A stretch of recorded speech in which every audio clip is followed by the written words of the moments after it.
Hey guys, David here and welcome to the Fit Pro Daily. This week's guest interview is with Ryan Hodgson. Now it was one of those interviews where you really see his passion for his running, his fitness business, and how his passion has been able to give him the success that he has had.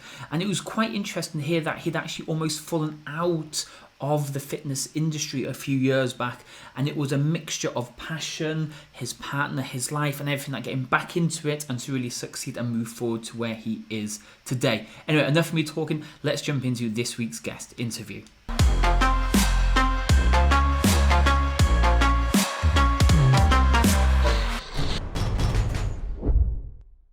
Hey guys, David here and welcome to the Fit Pro Daily. In this episode, we're talking to Ryan Hodgson all the way, I'm guessing, in sunny France.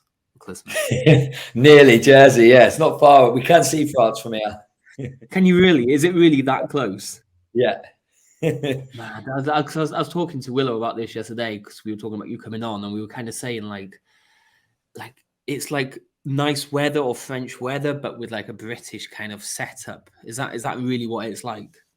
Yeah, definitely. And it's a nice island. It's one of those during the summer it's buzzing because it feels a bit like a constant holiday, but then in the winter it's not much different from the UK, if I'm honest.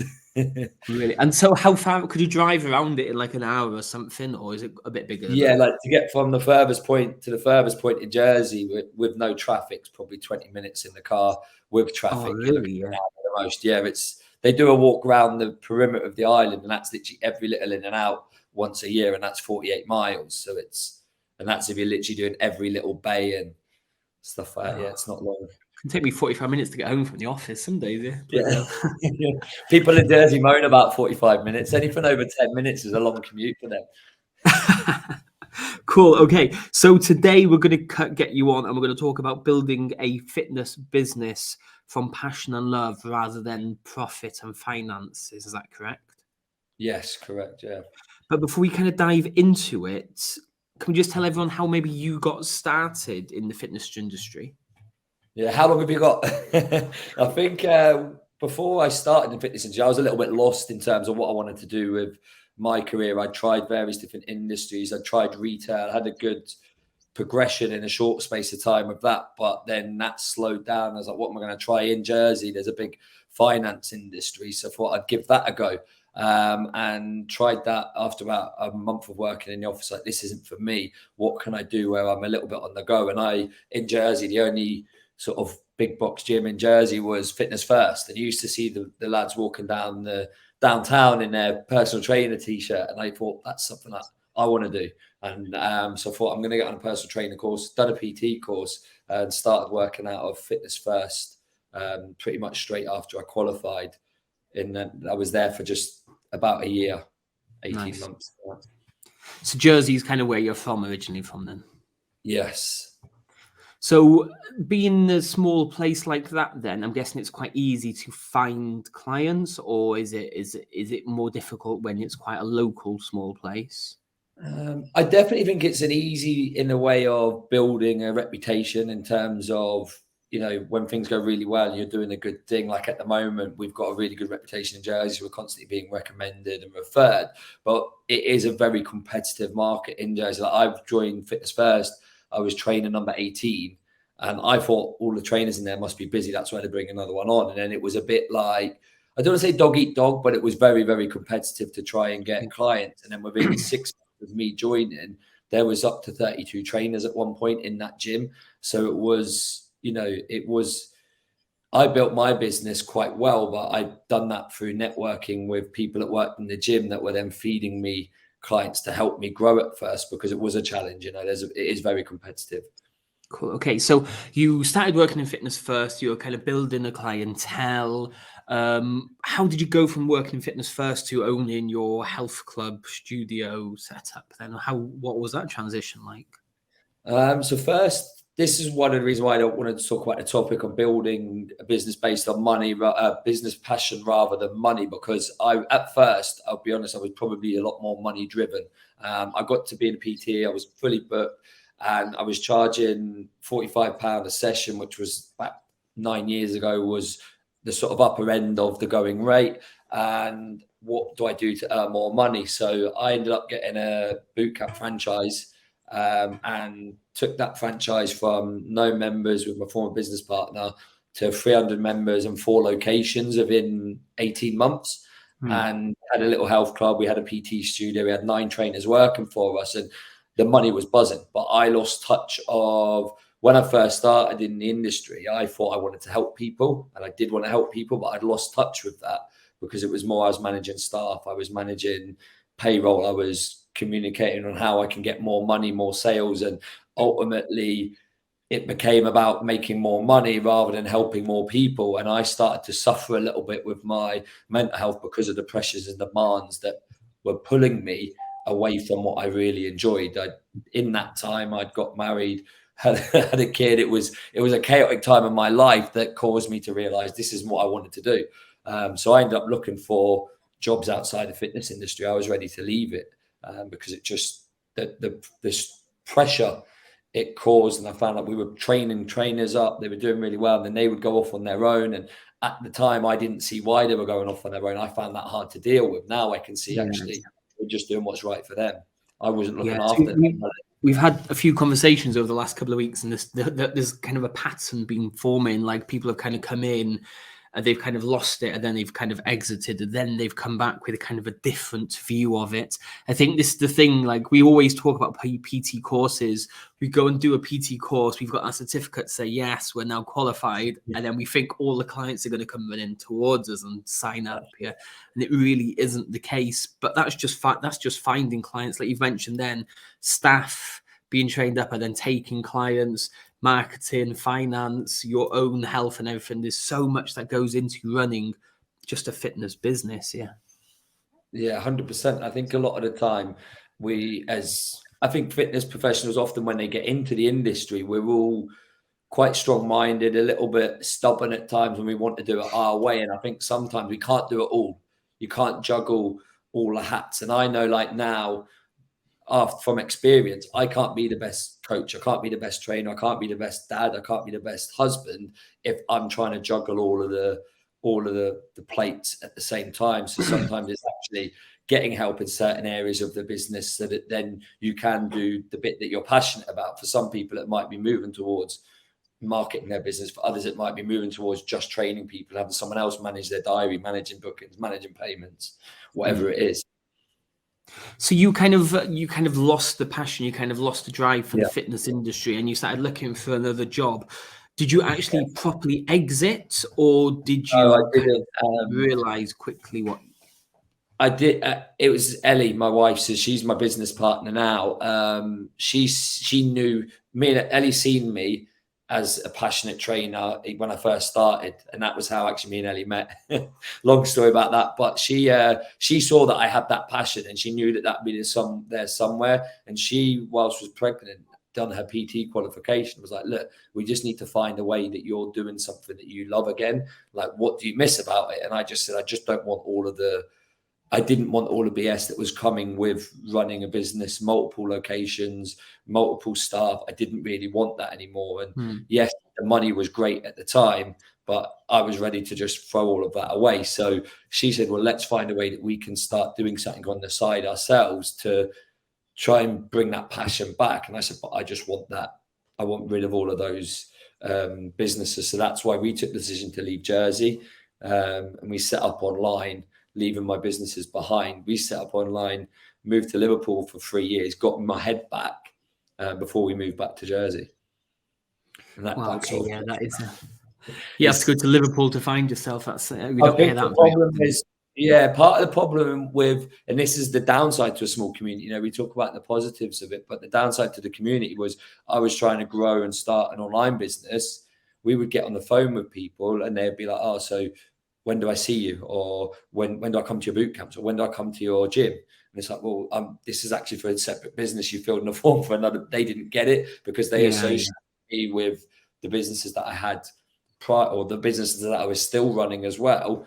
And that was frustrating me. So we needed to sort of cut the ties a little bit from it and move away. So that was the reason why I felt like I'd have never left those businesses if I had stayed in Jersey. Okay, so you've got all these hats on then, and you're saying like when you want to get back into it and move back to Jersey, you don't have to be wearing all these hats again. What were a few of the hats that you actually did take off really quickly to kind of outsource or get staff in, or just actually just remove them completely? I think the big thing for me was not growing too fast. So when we set up like Team HH now, but it was Hodgson Health, me and Ellie didn't want it to be massive. We wanted to keep things simple where it was client focused and changing people's lives physically and emotionally because it had grown too fast. I think that's the biggest trouble people make is they're trying to push for more without making sure that they're doing things the right way. And we focused on let's get our clients and focus on giving them that service one-to-one that the big boys that are focusing on volume possibly can't deliver. So that was a point of different from us going against someone else who was online at the time, like Joe Wicks, for example. He can't deliver the same personal service we can. And it also meant that our retention was higher. We weren't constantly need new clients. It was actually, if we've got our core clientele and we look after them, they're going to stay with us because they're happy. And that was the main focus. And it still is the main focus of business now. Okay, so if we look maybe at a beginner kind of getting started with an online or a face-to-face program like the one you're talking about, one that gives more attention, that keeps clients for longer, yeah, giving more attention is an obvious one. But what other things should people be considering that actually do keep clients? Because giving someone attention could mean literally anything. What were the things that you were doing to actually keep these clients? I think understanding and empathy is key. You know, it's easy for a lot of us as fit pros. We're in pretty good shape. We're people that sometimes that are our typical clientele may feel intimidated by. So it's us making sure that we're able to resonate with them and people feel comfortable sharing it and continually being open to feedback. So everyone that we work with, we always say from day one, it's a two-way coaching. It's not this isn't a plug and play plan. It's two-way and your feedback is key. And if people feel listened to, like every single day, people go through their lives without being listened to. Like they're so busy running around after everyone else. Sometimes having someone who's actually listening makes a huge difference.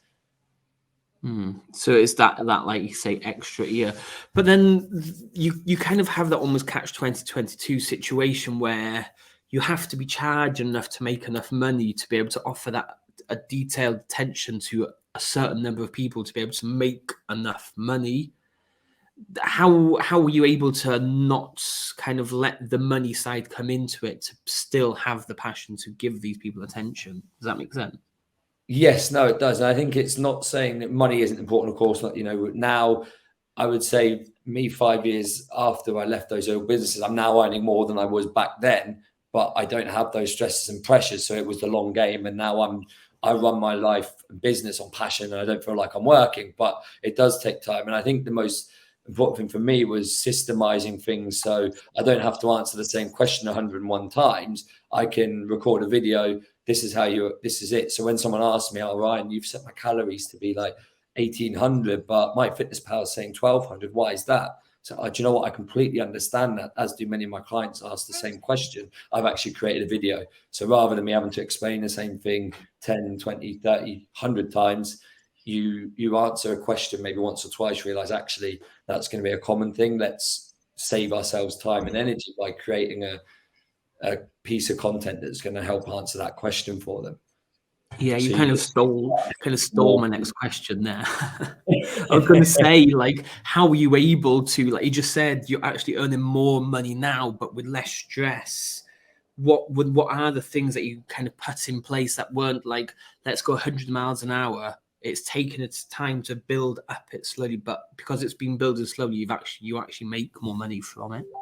There's that. And the other thing that I think's been a game changer for me was not trying to conform to fitting in with other personal trainers, not trying to impress anybody other than just being my authentic self. So we actually have clients that I would genuinely, if I didn't have to make a living, I didn't have kids, I didn't have bills to pay, I would genuinely help for free. And as soon as we start to see now red flags, we're more confident in saying, you know what? It's not about me or you. It's just perhaps we're not the right people for you.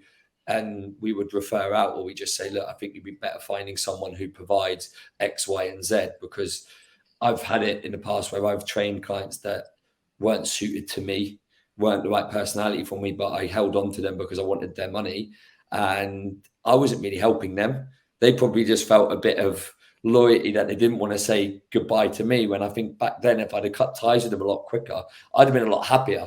I'd have probably attracted 2 new clients for getting rid of that one. But it sometimes takes a little bit of, I think it's confidence to know that, you know. Yeah, that's a tough one. And again, that kind of brings us back to that tipping point of when you get started, you just want any clients, you'll take anybody on because you need the money to pay your bills to kind of grow to the level you want to get to. Yeah. It's kind of like you have to almost go through that stage to then be able to reject them. But at the same time, we're also saying, like, don't take those people on because they will drag you down and slow you down and stop you from getting to those places you want to get to. So it's kind of, it's like a constant vicious circle almost if you get it wrong.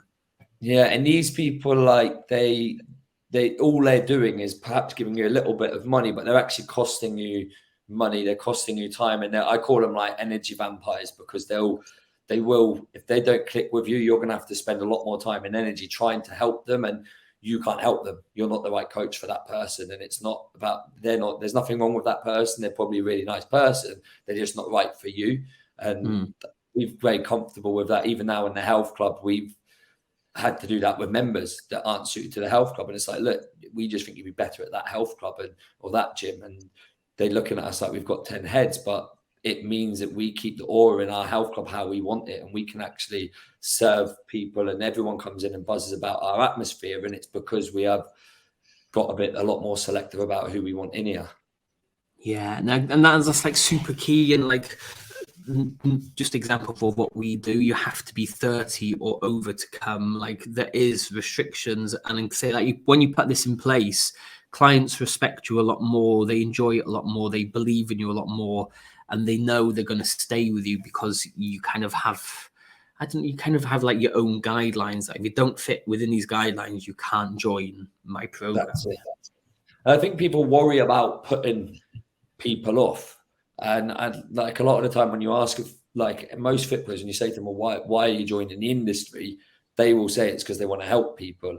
And sometimes the best way to help people is to be honest whether you're the right person to help them or not at that time, because otherwise you're wasting their time and yours. So you end up getting a lot more respect for it. And it's one of them where we've got now with our trainers where we all refer to the right people. We might get someone who messages one of our trainers and they're not suited to that trainer. They'll be like, look, go to that trainer. Then actually that client that's gone to the other trainer respects that other trainer so much more because they were honest and they saved that person hundreds of pounds from wasting with them to go to someone who actually is going to change their life. That person will probably go away and say, you know what, actually, I went to see this trainer, but they actually told me to go to them because I was more suited to them, and he's a nice guy.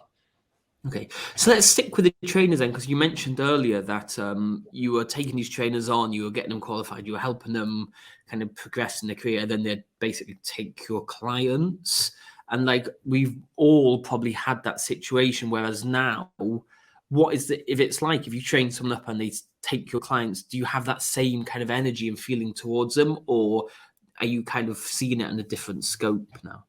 I've definitely seen it in a different scope. And I think a lot of it was where I was in my own headspace at the time. Again, it was chasing money, rather than looking at passion. And I think like the pandemic was a prime example for this, because I saw in Jersey there was a lot of negativity and there was a lot of other fit pros doing their thing, moaning about what was and wasn't happening. And I was worried. We were about to sign a lease on the health club, because the health club only opened after the first lockdown. But we're about to sign a lease for the health club. We had a face-to-face boot camp, and we relied on that income. So we were panicking a bit, but it was like, well, what can we do to help people? And our focus was just help people. And we put as much content out there as we could. And then that got us a 2-page spread in our local newspaper. It got us on the news. It got us more publicity. And it actually, our boot camp grew in lockdown quicker than it did at any other point. And this is a face-to-face boot camp that we had to move online. So I think it's more about the focus. So clients that you're helping, we don't own them. And I think Fit Pros need to recognize that we don't own them. And it's our responsibility to look after them and nurture them. And when someone starts with us, we always say our goal is for you to not need us. We want you to stay with us because you want to, and you want that help, and you enjoy the accountability of being with us, but not because you need us. And yeah, so now with our staff, our goal is to build them up, and we'll give them a small share in our business so they have a vested interest, and it makes it more of a team. You know, it's less about me. I'm not the issue. Okay, so let's talk about content then, because that might be quite an interesting one. Previously, when it was all about let's just get as many numbers as possible, try and make as many sales as possible, you wrote a certain way of content, and now it's more about the passion. You're in a good place. Is your content that you're producing different now to when it was all about chasing and selling and trying to get as many people in? There's less anger in a word. I think now, yeah, I've definitely changed. It's funny because that's the beauty behind like social media, particularly like Facebook, where you see your memories. And I look back and I read these posts and I cringe a little bit at it because quite, you know, my posts were probably more aggressive, a little bit more angry, and if I'm honest, trying to impress other Fit Pros. And that's what I look down, and I even look like, you know, it's again cringy. I look at who liked it, and it's other Fit Pros, and it's like, well, they're not people that I want to help. They're not people that I'm trying to impress. At the time, I probably was, whereas now my content's more relating to I want to help busy parents that are struggling to balance everything, because I'm a busy parent. I struggle to balance everything sometimes. So I feel like sharing my story that way is a lot more productive and it resonates. So, you know, I'm daily emailing every day and I get replies every day from parents. I can really see you understand parent life. And it's like, because I'm no different to them. Okay, so let's look at that one, because that's not something people talk about too much. When they post content, or when people post content, it's always about, this is how you perfectly do it. This is how I do it. This is how you don't fail by doing it. Yet you kind of said then that I'm actually talking about the struggles I have of being a parent and trying to get all my stuff done. So you're not actually kind of saying like, this is the perfect way of doing it. You're saying, this is my experience of doing it, and it's not always the greatest. How does that work different to the other way of doing it then? I guess I normally would end up, when I do share content, I will put a reason why I'm sharing it. So a lesson I've learned or something to take home. But I think for me, it's about helping people resonate with me. I don't want to be, I think Fit Pros are often put on a pedestal by people, rightly or wrongly, I don't know. And the people that I'm helping, they're no different to me. They possibly just found it a little bit harder with energy balance. But me saying to them, eat a little bit less, move a little bit more when they're tired because their kids had them up all night. They're trying to wake up early to make the lunches, iron the uniforms, take the kids to school, pick the, you know, me trying to say eat a little bit less isn't going to help them. Me trying to say let's not have the glass of wine isn't going to help them. If I say, actually, do you know what? I get your pain. I feel you. I know what it feels like. I've been in that situation. I relive that every day. Here's some strategies that I use on a daily basis to help me keep on top. I'm like a flapping duck. I look calm when I'm day to day. Like if you watch my stories, I'd look calm, but half of the time I'm losing the plot with what's going on in the background at times. But I've just got better coping strategies, and if I can help people with that, I show them it for free, because knowledge is not an issue. You know, you can ask a speaker on Echo, what's this? And they'll tell you knowledge isn't what people need. What they need is accountability, support, and an understanding. Yes, we have the knowledge there and we can give them it. But if they really just needed knowledge, they'd Google it and get it, and they'd get the results. What they probably need is something else, whether it's that support, whether it's that missing link in terms of accountability. Nice. Okay, so you finished then. Is there anything you kind of think you've not covered or talked about when it comes to passion overalling, just making as much money or making as many sales as possible? I think the key is really to just make sure that you've got a clearer line in terms of, like, I know a lot of marketers will talk about trying to find your niche, and I think that is important to know who you want to help. And in terms of when you're doing that, you just talk to one person in your mind and constantly, that's who I want to help. Whether it's someone who's like you on the same level that I have, other people it might not be. They may have someone completely different to them. So you have to find another way of how you can help them, and just trying to help that one person with what you're doing. over time, that's going to show with that passion, and you're never going to feel like you're working. I think that's the most important thing. We're not working, we're not living to work. We have to work to live. So it's important that you enjoy what you're doing.